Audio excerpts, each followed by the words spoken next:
Wisiak here. Hi, everybody. Mary Judd Wisiak here. Let's turn, there we go. Hey, there I am. Hi, everybody. Mary Judd Wisiak here, and I'm so happy to be here. I'm just really delighted to be here today because I want to talk to you about some things that are really, really important to me. Now, as you know, I've been doing my Friday morning lives here, coming to you live every Friday morning from Holding the Hope Central in Battleground, Washington. And I just want to, let me see so you can see that. Yeah, there we go. Is that better? No, not better. Anyway, doesn't matter. I just want you to know that I am really excited to come to you today because I just feel like I've got something to say that I hope that you'll find helpful. As you know, I have been doing these videos, these Friday morning live videos for a while. And the first of the year, I decided to be a little bit more structured in my presentation. And so I'm coming to you every Friday morning at 10:30 in the morning now. In case you haven't noticed, that's what's happening. 10:30 in the morning. Put it on your calendar because I'll be coming to you and talking to you about things that are important to me. And the CARES toolkit, things that are important to you. Each week, I'm going to take one module from the CARES toolkit and talk about it. And if you don't know about the CARES toolkit, oh my God, you need to know. It is a conference that Stephanie Lane and I put on together, and then we recorded all of the modules. And so you get each module, there's 12 different modules, which was a 1 hour workshop, but then there's more. We added so many resources to each module. There's links to take to extended. So if you really want to take a deep dive on any one of these topics, there are lots of ways that you can do that. Today's topic. So if you want to know about the CARES Toolkit, it's carestoolkit.com. www.carestoolkit.com. Now, today I'm going to talk about work-life balance. It's a tough one, isn't it? I think it is. It's a tough one. So, why? Because our work is always demanding stuff from us that we don't expect, and our life is always demanding stuff from us that we may expect, but sometimes even that comes with a ringer, right? Like, oh my gosh, well, I didn't see that coming. I personally am in the challenge of a work-life balance where the last couple of weeks I've just been really struggling. I'll tell you that right now. I've had some significant events happen in my life, and they have, it has an impact on you, and it has an impact on your ability to focus. It has an impact on your ability to be consistent, to keep your word, to do what you say you're going to do. It's just really, really difficult. And I've been finding myself in a really difficult spot these last 2-3 weeks. So I was looking at, like, what am I going to talk about today? And I thought, oh, I know exactly what I'm going to talk about. I'm going to talk about work-life balance. And here's why. It's so important, because at the end of the day, who's left? Kids move out, they go. Husbands, they come and they go. Maybe. Hopefully they stick around. Spouses, hopefully they stick around. But even if you're left, even if everything else stays intact, we still have this that we have to deal with every single day. We get up in the morning, and the first thing that greets us is this, right? So I have realized that I have to make a vow to myself that I'm gonna be okay. I'm going to make a vow to myself. We make vows to our spouses. We make vows in our hearts to our children. We make promises to our employers that we're going to do the job. But have you ever made a vow to yourself that you are going to take care of yourself? I don't know. I never had before, but I realize that I'm going to now, or I've had to now. And here's what I want to talk about. When you look at the vow, I'm going to break it down to VOW. The first thing we need to look at is our values. What are your values?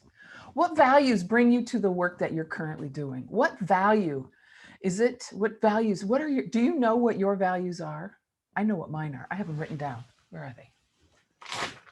I have my values, right? You can see it changes. Things change, right? Because I'm always looking at them. But I actually created this visual because I wanted to know, what are my values and what drives me? At the end of the day, what drives me? My top values, you want to know what they are? Here's what they are. Dignity, because I recognize the inherent dignity of each person in each situation. Kindness and respect are the hallmarks of this recognition. That's pretty good. I gotta read more. Recognition. I have knowledge and skills that people need. The only way my work can be recognized as valuable is to display it in full without hesitation. That's pretty good too, right? Here's the next one. Responsibility. I take responsibility for my personal growth and my professional excellence. Like it or not, ain't nobody else to blame or anybody else. There's nobody else to praise. You. And integrity. I do the right thing at the right time for the right reason. That's a goal. Sometimes I get there, sometimes I don't. And self-determination. I am the navigator of my journey. I seek guidance from advisors, but the final decisions are mine. These are my values. These are what drive me. These are what help me to regain my focus when I've lost my parameters. Where am I? I got to know where I am in order to know where I want to go. And these are my values that help me figure out where I am. I'm right here. Okay. So those are my values. And then the second thing I want to talk about is, what is your objective? Why are you doing what you're doing? Like that, just that little simple question. Why am I here? What's my objective? If your objective is to get paid and get a job and get paid, then fantastic. If your objective is to save lives, fantastic. If your objective is to make a difference, great.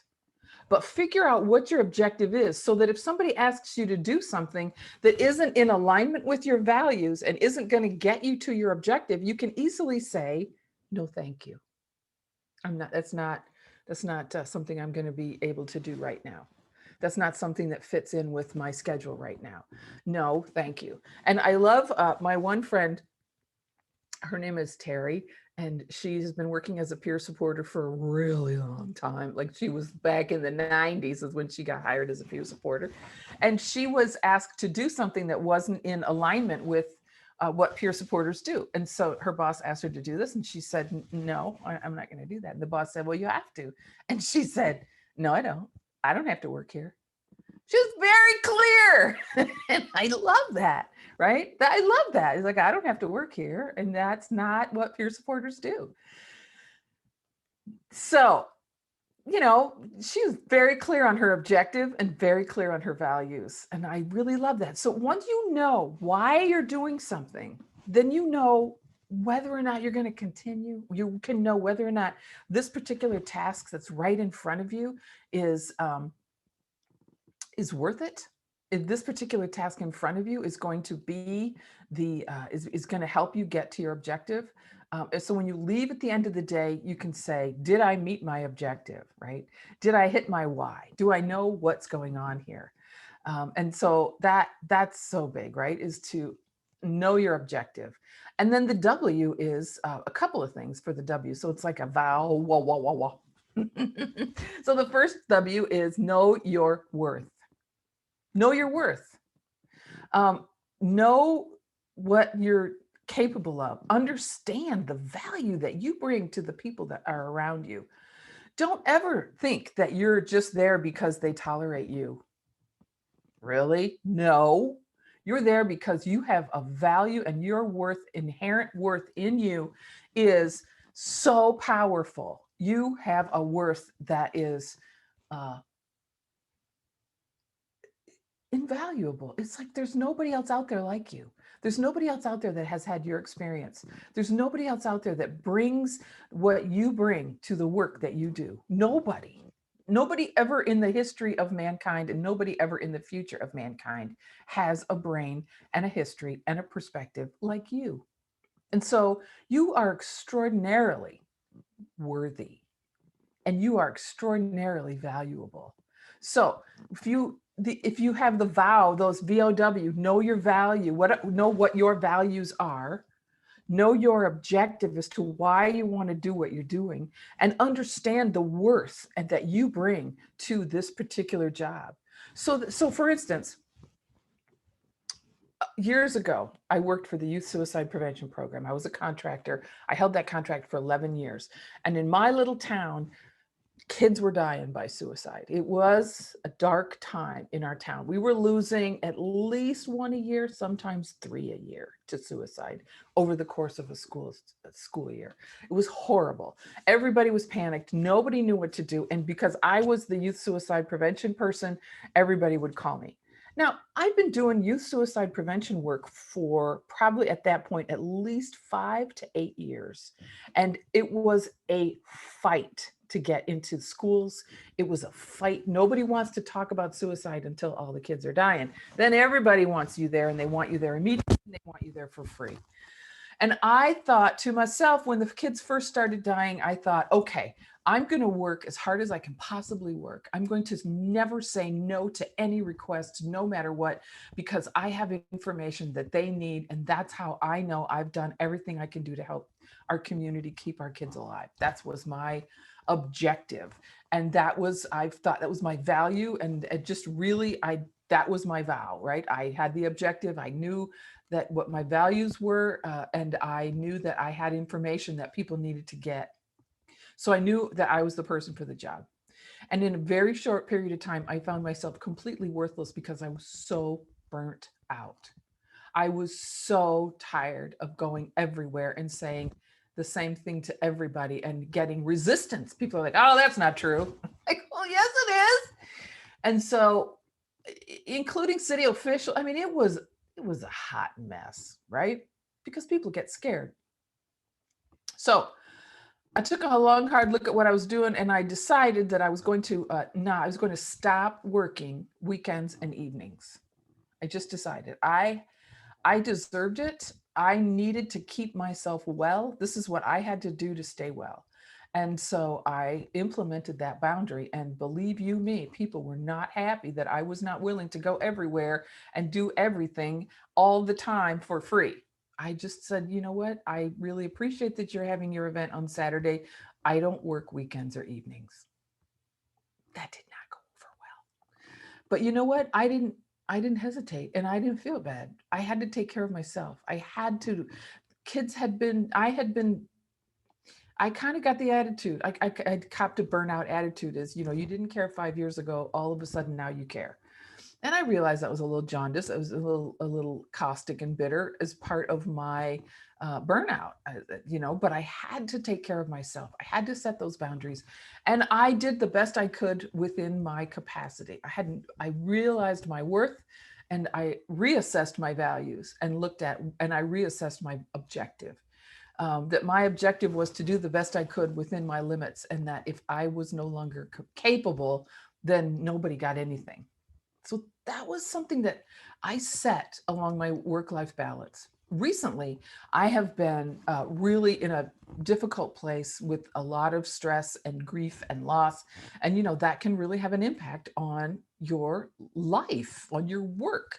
And so I have really had to kind of look at myself and go, okay, I've noticed that my work-life balance is not quite the way I would like it. And so revisited my values, revisited my objective, revisited my worth, and said, yeah, I think that that I can make some shifts here. I can make some intentional changes rather than just reacting to whatever's happening that day and whatever's on my calendar. I can be intentional, and I can go, okay, here's how this is going to work, and here's how I'm going to take care of myself, and here's how I'm going to get well again. In addition to like some physical illness that I've had, just some random allergies and colds and flus and the stuff that you get this time of year anyway, in addition to how I'm feeling. So when it comes to work-life balance, we have to make a vow, right? And then the second WW is something I learned from some classes that I took, and it's a win-win. What is now and what is next? So win-win. What is now? What is next? That is so helpful. What is right now in front of you that you need to do that is going to help you in the immediate? Like, what is right now that needs to be doing? And then what's the next right thing to do? And quite frankly, those two things are the only real things you need to worry about because pretty soon what is now is going to change and what is next is going to change. So that's how I manage my version of work-life balance. Now, I get it. I live alone. I just me and my dog Bobby here, and my dog Bobby adores me. So he is not a problem. He's not demanding. The only thing he wants to do is eat and go out. That's it. Those are the only two demands Bobby gives on me. And if I don't react immediately, he just goes back to bed and is like, "Yeah, she'll get to it eventually." So, so I have no stresses at home. The only demands that are on me is when am I going to fix and what am I going to fix for dinner or lunch or breakfast. So my work-life balance, really, I have to be careful because I can ignore everything in my home life and say that doesn't matter. Only thing that really matters is my work, and just be in here all the time or be in here in my head all the time. So for me, I have to really kind of look at what are some things that I can do outside of work that are going to help with my work-life balance. And I got to look at my values, which I just did with you. I have to look at my objective, which is to stay healthy and stay well so I can keep bringing cool stuff to you. And I have to look at my worth, which sometimes is in the tank. I'm the first to admit it. There are times when I just feel worthless and I feel really like, who the hell do you think you are? Sitting here in front of a computer, talking to that little white light like anybody cares. And I know you do, and I know you're there. So that's what's happening here. And that's really what I wanted to talk to you about today is work-life balance. As peer supporters, you get challenged in so many ways that make you just kind of go, whoa, right? My boss doesn't even know what a peer supporter does, but you do, right? You do. So make a vow to yourself and figure out what is your values, what are your personal values. And if you don't know what your personal values are, I mean, you have them, you know them, but you haven't really examined it. I would really invite you to come to next week's, on March 11th, we're doing a values-based peer support, and it's just a half a day and it's only $57, and it's a fantastic workshop about exactly that, really understanding your values and knowing how your values are going to drive your work. So that I hope that you'll really take advantage of that. So we've got the values-based peer support workshop coming up. We also, there's lots of stuff online as well. There's lots of different ways to sort your values and identify what they are. But if you just kind of think about, where do I spend my time? Where do I spend most of my thoughts? What drives my heart? That's kind of how I look at what are my values. So, yeah, that's what's happening here. What are your values? What's your objective? What is your worth? And what is now and what is next? So win-win, worth, objective, values. Wow, wow, wow, wow, wow, wow, wow, wow. All right, that's me. I'm Mary Jad Wisiak, and I'm so happy to come to you today. And I want to also remind you that this is one of the modules, work-life balance is one of the modules in our CARES Toolkit, Essential Skills for Peer Support Specialists. So www.carestoolkit.com. And I hope that you'll check it out and see if there's anything in there that's helpful for you. And that's all. Have a fantastic weekend. I am going to, I never did what I said I was going to do last weekend. I did a mini version of it. This weekend, I'm making a commitment to you. I'm getting in my car. I'm driving down the gorge. I'm spending a day in nature, and I'm bringing Sleepy Bobby with me, and I'm spending a day in nature. I'm driving up to the Carson Hot Springs. I'm going to soak in a mineral hot tub, and I'm gonna take some time to replenish her because she needs it. That's what's happening in my world. I hope that you have a fantastic weekend, and you know what to do, right? Stay hopeful.